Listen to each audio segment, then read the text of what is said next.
त्यही रवि लामछाने हो जो एक दिन नागरिकता नपाउँदाखेरि म नागरिक, म कुन देशको नागरिक, मसँग के प्रश्न सोध्नु भएको भनेर चाहिँ एक दिन नागरिकता नपाउँदा ती रवि लामछानेको हालत के भएको थियो। नागरिकता नपाएर आफ्नै देशमा शरणार्थीको जस्तो जिन्दगी भोगिरहेको छ र त्यही व्यक्तिहरूलाई नागरिकता दिनका लागि नागरिकता विधेयक आउँदाखेरि त्यही रवि लामछाने त्यसको विरोधमा बोल्ने।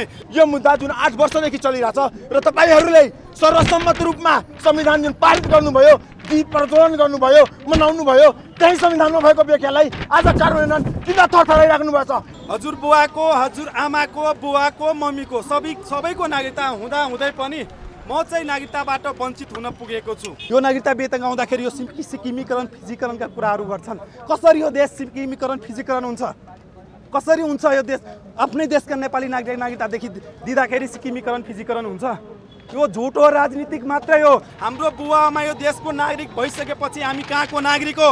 यसको जवाब सरकारले दिनुपर्छ कि पर्दैन? 5 वर्ष होइन, म भन्छु 20 वर्ष लगाओस्। विदेशीलाई नागरिकता लिन यो देशमा 20 वर्ष लगाओस्। हामीलाई त्योदेखि केही लेना देना छैन। तर जसको बुवा आमा यो देशको नागरिक छन् त्यसलाई नागरिकता दिनका लागि जो कोही विरोध गर्यो भने त्यसको विरोधमा हामी उत्रिन्छौँ। नागरिकताविहीन सङ्घर्ष समितिको राष्ट्रिय अध्यक्ष, हजुर बुवाको, हजुर आमाको, बुवाको, मम्मीको सबैको नागरिकता हुँदा हुँदै पनि म चाहिँ नागरिकताबाट वञ्चित हुन पुगेको छु। वञ्चित हुनुको प्रमुख कारण के छ भन्दाखेरि बुवाको जन्मसिद्ध नागरिकता मात्रै हो। आमाको वंशज नागरिकता भएर पनि म लगायत यो देशमा लाखौँ म जस्ता युवाहरू तपाईँको नागरिकता पाएको अहिलेसम्म छैन। यहाँ जति तपाईँ हेर्नुहुन्छ देशको भन्छ उज्जवल भविष्य युवा हुन्, देशलाई चाहिँ अगाडि बढाउने युवा हुन्।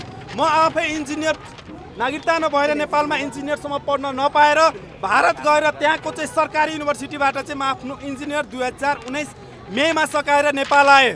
बुवा आमाको नागरिकता हुँदा हुँदै पनि चाहिँ नागरिकता नपाएर म न इन्जिनियरको लाइसेन्स न बाइकको लाइसेन्स केही पाएन। जहाँसुकै बाइक लिएर जाँदाखेरि तपाईँको ट्राफिकले समात्छ, समातेपछि ट्राफिकले भन्छ कि लाइसेन्स छैन, नागरिकता छैन भन्दाखेरि नागरिकता छैन भन्ने बित्तिकै तिमीहरू भारतीय हुन् भनेर चाहिँ एकैचोटि तपाईँको हामीमाथि औँला उठाउँछन्। हाम्रो बुवा आमा यो देशको नागरिक भइसकेपछि हामी कहाँको नागरिक हो? यसको जवाब सरकारले दिनुपर्छ कि पर्दैन? अहिले जुन नागरिकता विधेयक दुईचोटि प्रतिनिधि सभा र राष्ट्र सभाबाट पारित भएर जब राष्ट्रपति कहाँ पुग्यो, राष्ट्रपतिको कानुनको प्रावधान अनुसार राष्ट्रपतिलाई एकचोटिको लागि पुनः विचारका लागि संसदमा फिर्ता पठाउने अधिकार हुन्छन्। त्यही बमोजिम प्रतिनिधि सभा र राष्ट्र सभाबाट दोस्रो पटक पनि प्रमाणीकरण पारित भएर तपाईँको राष्ट्रपतिको टेबलमा पुगिसक्दा पनि पूर्व राष्ट्रपति विद्यादेवी भण्डारी नागरिकता विधेयक प्रमाणीकरण गर्नु भएन। संविधान बमोजिम 15 दिनभित्र नागरिकता दोस्रो पटक प्रमाणीकरणको लागि गयो भने 15 दिनभित्र राष्ट्रपतिज्यूलाई नागरिकता विधेयक प्रमाणीकरण कानुनी प्रावधान हुँदा हुँदै पनि देशको प्रमुख व्यक्ति, कानुनको रक्षा गराउने व्यक्ति, त्यही व्यक्तिबाट यो देशको कानुन उल्लङ्घन हुन्छ भने यो देशको आम नेपाली नागरिकले के गर्छन्? देशको आम नेपाली नागरिकले के सिक्छन्? त्यही राष्ट्रपति विद्यादेवी भण्डारीले नागरिकता विधेयक प्रमाणीकरण नगरेर जसको बुवामा नेपाली नागरिक छन् उसको जिन्दगीसँग खेलबाड गर्यो। र यही सर्वोच्च अदालत हो जुन सर्वोच्च अदालतमा राष्ट्रपति विरुद्ध मुद्दा पर्दाखेरि सर्वोच्च अदालत भनेको कानुन, सर्वोच्च अदालत भनेको कानुनको रक्षा विश्वमा कतैमा देशमा न्याय पाएन भने सर्वोच्च अदालतले न्याय दिन्छ। आज सर्वोच्च अदालतलाई हेरेर म भनिरहेको छु त्यही सर्वोच्च अदालत हो जो 15 दिनभित्र प्रमाणीकरण नहुँदा स्वतः कानुनको रूपमा लागू गराउन सर्वोच्च अदालतले सक्थेको सक्दैन। संविधानको व्याख्या गर्ने सर्वोच्च अदालत त्यतिखेर चाहिँ तपाईँको रिट पर्दाखेरि केही बोलेन र अस्ति तपाईँको अहिलेको राष्ट्रपति रामचन्द्र पौडेलले जुन नागरिकता विधेयक प्रमाणीकरण गरिसक्नुभयो त्यो विधेयकमाथि रिट पर्दाखेरि रिटको भोलिपल्ट सुनवाई हुन्छ यो सर्वोच्च अदालतमा। म आफै नागरिकताको लागि 2076 भादो 24 गते यही सर्वोच्च अदालतमा मैले रिट हालेको थिएँ। अहिले 4 वर्ष भइसक्यो। 4 वर्षमा तपाईँको 15 पल्ट पेशीमा मात्रै बोलायो। तर जब हाम्रो हक अधिकारका लागि, मधेसीका हक अधिकारका लागि जब कुनै पनि चाहिँ तपाईँको सर्वोच्चमा रिट हाल्दाखेरि रिट हालेको भोलिपल्ट सुनवाई हुन्छ। यो चाहिँ सर्वोच्च अदालतमाथि चाहिँ प्रश्न अवश्य उठ्छन् कि हामी त्यही सर्वोच्च अदालतमा रिट गर्दा हाम्रो के सुनवाई नहुने र नागरिकता विधेयक जस्ता हाम्रो मधेसको पक्षमा जुनै पनि चाहिँ मुद्दा पेश हुँदाखेरि मुद्दा परेको भोलिपल्ट नै तपाईँको फैसला हुने त्यही सर्वोच्च अदालत होइन जुन नागरिकता विधेयक अध्यादेश 2078 रोक लगाएर के भनेको थियो? नागरिकता भनेको संवेदनशील विषय हो।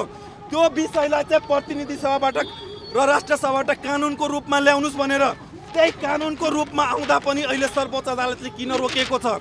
जुन 26 गतेको पेशी दिएको छ त्यो 26 गतेको पेशीमा यदि नागरिकता हाम्रो पक्षमा चाहिँ फैसला आएन भने कि यो देशको लाखौँ युवाहरू तपाईँको ठुलो सङ्घर्षमा उत्रिनेछन् र के गर्नेछन् ठेकान छैनन्। तपाईँहरूलाई हामीहरू लबी लामछानेको विरुद्ध मुद्दा लगायो, के भन्छ मुर्दाबाद, उनीहरूको बिच नारा किन लगायो भन्नुहुन्छ? त्यही रवि लामछाने हो जो एक दिन नागरिकता नपाउँदाखेरि म अनागरिक, म कुन देशको नागरिक, मसँग के प्रश्न सोध्नु भएको भनेर चाहिँ एक दिन नागरिकता नपाउँदा ती रवि लामछानेको हालत के भएको थियो? मेरो बुवामा नेपाली नागरिक भएर पनि विगत 8 वर्षदेखि म नागरिकता नपाएर आफ्नै देशमा म जस्ता लाखौँ युवाहरू बुवामा नेपाली नागरिक भएर पनि यो देशमा विगत 8 वर्षदेखि नागरिकता नपाएर आफ्नै देशमा शरणार्थीको जस्तो जिन्दगी भोगिरहेको छ।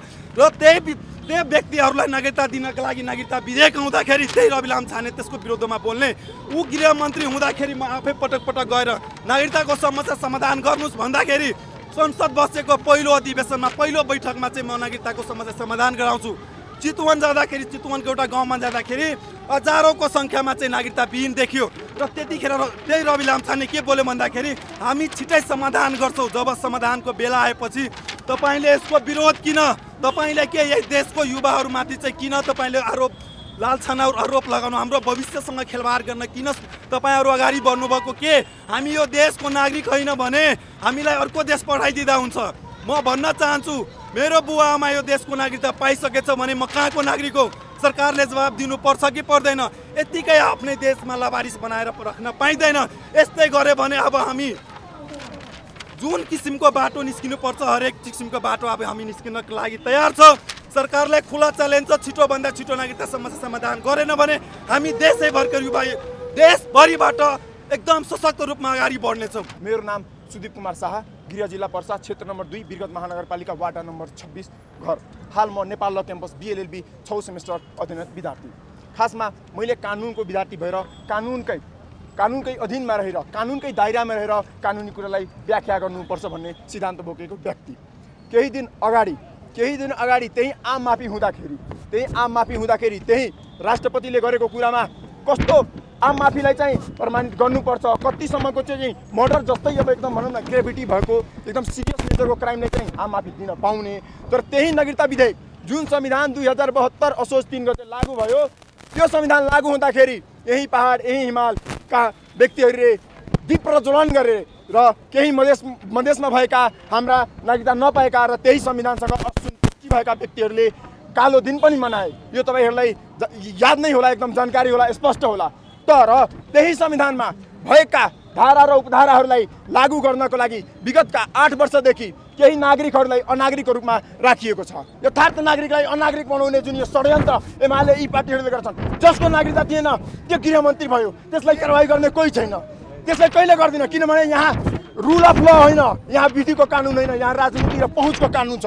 म आफै कानुनको विद्यार्थी भएर जुन कानुन लेखिन्छ आफ्नो अमूलक एउटा सोचमा त्यसलाई प्रयोग गरेर आफू कता बङ्ग्याउनु छ त्यो कानुनलाई त्यही अनुसारले यहाँ जुन अब पहुँचमा भएका व्यक्ति छन् त्यो युज गर्छन्। र यो नागरिकता विधेयक एकदम पोजिटिभ छ। तपाईँहरूले एकचोटि रिसर्च गर्नुहोला, सम्पूर्णले पढ्नुहोला। अहिलेको विधेयकमा जस्तो संशोधन गर्नुपर्ने कुरामा मैले एउटा सानो कुरा म कानुनको विद्यार्थी भएर के भन्न चाहेँ भन्दाखेरि जुन हाम्रो नागरिकता आउँछ त्यो हाम्रो त वंशज हुँदैन, त्यो भनेको के हुन्छ आङ्गीकृत हुन्छ। नेपालको संविधानले के व्याख्या गरेछ त भन्दाखेरि बुवा नेपाली भए आमा चाहिँ भनौँ न वैदेशिक भए त्यसको छोराछोरीले आङ्गीकृत पाउने, के अरे महिलाले चाहिँ आङ्गीकृत पाउने र छोराछोरीले वंशज पाउने। र त्यही यहाँको छोरी भए र बाहिरको चाहिँ अब भनौँ न विदेशी नागरिक भयो भने त्यसको छोराछोरीले के पाउने त आङ्गीकृत पाउने भन्ने कुरा छ नि त। सो यति कुरा गर्दाखेरि पनि तपाईँ यो एउटा के अरे आङ्गीकृत नागरिकता जस्तो विषयलाई लिएर यो मुद्दा जुन 8 वर्षदेखि चलिरहेछ र तपाईँहरूले सर्वसम्मत रूपमा संविधान जुन पारित गर्नुभयो, दीप प्रज्वलन गर्नुभयो, मनाउनु भयो, त्यही संविधानमा भएको व्याख्यालाई आज कार्यान्वयन किन थरथराइराख्नु भएछ, किन डराइराख्नु भएछ? हिजो हामी विरोध गर्ने व्यक्ति पनि आज कमसेकम त्यतिको पनि हामीलाई नागरिकता देऊ कि जसको कारण हामी कमसेकम आफ्नो नाममा सिम कार्ड झिक्न सकौँ, आफ्नो रेट तिर्न सकौँ, आफ्नो लाइसेन्स बनाउन सकौँ। त्यही भएर सर्वोच्च अदालतले यथाशीघ्र अब के कारवाही दिनमा मिस्टेक भएछ त्यसलाई सच्याएर जुन यो प्रमाणीकरण भएछ विधेयक त्यसलाई कार्यान्वयनमा ल्याउन हार्दिक अनुरोध गर्दछु। मेरो बुवामा नेपाली नागरिकता पाइसकेछन्, म नेपालमा जन्मेँ, नेपालमा पढेँ, नेपालमा हुर्केँ र मै नेपालको केटीसँग बिहे गरेँ भने म नागरिकता पाउँदिनँ र कुनै नेपाली विदेशीसँग बिहे गर्दाखेरि आजको भोलिपल्टै नागरिकता पाउँछन्। अहिले पनि यो देशमा तपाईँको विदेशीलाई नागरिकता पाउनु सजिलो छन् र वास्तविक नेपाली नागरिकता पाउन गाह्रो छन् र यो जुन विधेयकलाई भनिरहेको छ कि यो विधेयक प्रमाणीकरण भएपछि विदेशीले आजको भोलिपल्टै नागरिकता पाउँछ, त्यो कुरा यो विधेयकमा छँदै छैन। त्यो विधेयक आजदेखि 2009 सालदेखि अहिले त्यही चलिरहेको छ। चाहन्छु 5 वर्ष होइन, म भन्छु 20 वर्ष लगाओस्, विदेशीलाई नागरिकता लिन यो देशमा 20 वर्ष लगाओस्। हामीलाई त्योदेखि केही लेना देना छैन। तर जसको बुवामा यो देशको नागरिक छन् त्यसलाई नागरिकता दिनका लागि जो कोही विरोध गर्यो भने त्यसको विरोधमा हामी उत्रिन्छौँ। संविधान बमोजिम के भन्छन् कि दोस्रो पल्ट राष्ट्र सभा र प्रतिनिधि सभाबाट प्रमाणीकरण गरेर राष्ट्रपतिको टेबलमा पुगेपछि 15 दिनभित्र नागरिकता विधेयक प्रमाणीकरण गर्छ भनेर तपाईँहरू सबैले हेर्नु भएको कि छैन? त्यतिखेर पुरै प्रक्रिया हुँदाहुँदै पनि राष्ट्रपतिले नागरिकता विधेयक प्रमाणीकरण गरेन भने संविधानको ठाडो उल्लङ्घन गर्यो। त्यतिखेर चाहिँ कहाँ थियो यो कानुनविदहरू? त्यतिखेर कहाँ हुनुहुन्थ्यो तपाईँ मिडियाहरू? त्यतिखेर बोल्नुभयो कि राष्ट्रपतिले कानुनको उल्लङ्घन गर्यो, उसलाई चाहिँ देश निकाला गरौँ, जे गरौँ त्यो गरौँ। त्यतिखेर चाहिँ राष्ट्रपतिले संविधानको उल्लङ्घन गर्दाखेरि तपाईँ मिडियाहरू खै बोल्नुभयो? त्यतिखेर कोही बोल्नुभयो? अहिले चाहिँ प्रक्रिया पुगेन भनेर चाहिँ तपाईँहरू भन्नुहुन्छ। त्यस पहिले पुग्दाखेरि कहाँ हुनुहुन्थ्यो तपाईँहरू? कहाँ हुनुहुन्थ्यो त्यो भन्नु पर्यो नि त। अहिले भन्नु त प्रक्रिया पुगेन। प्रक्रिया जब पुगेको थियो त्यतिखेर प्रमाणीकरण नै गरेन। अहिले चाहिँ त्यही कुरा के चाहन्छन् भन्दाखेरि त्यो नागरिकता विधेयकको विरोध अहिले एमाले गरिरहेछन्। 2078 मा त्यही विद्यादेवी भण्डारीले अध्यादेश जारी गरेको होइन, जसको बुवाआमाको नेपाली नागरिकता छन्, जन्मसिद्ध नागरिक छन्, त्यसका सन्तानलाई नागरिकता दिनु पर्यो। 2072 संविधानको धारा 11 को 3 र 5 उहाँले के भन्छ अध्यादेशद्वारा ल्याएको होइन, त्यही कुरा यो विधेयकमा छ कि छैन? आफू ल्याउँदा ठिक छन्, अरूले ल्याउँदा खराब छन्, त्यस्तो चाहिँ गर्न पाइन्छ? आफ्नै देशका नागरिकहरूलाई वञ्चित गराएर यो तपाईँको जुन राजनीति गरिरहेछन् नै, यो राजनीतिकले आफ्नै देशका जनताहरू यसमा मरिरहेछन्। यो देश अगाडि नबढ्नुको प्रमुख कारण भनेको यही हो। म जस्तो इन्जिनियरलाई चाहिँ यो देशले चिन्न सकिरहेको छैनन्, मसँग भएको भिजन एजुकेसनलाई चाहिँ म युटिलाइज गर्न पाएको छुइनँ।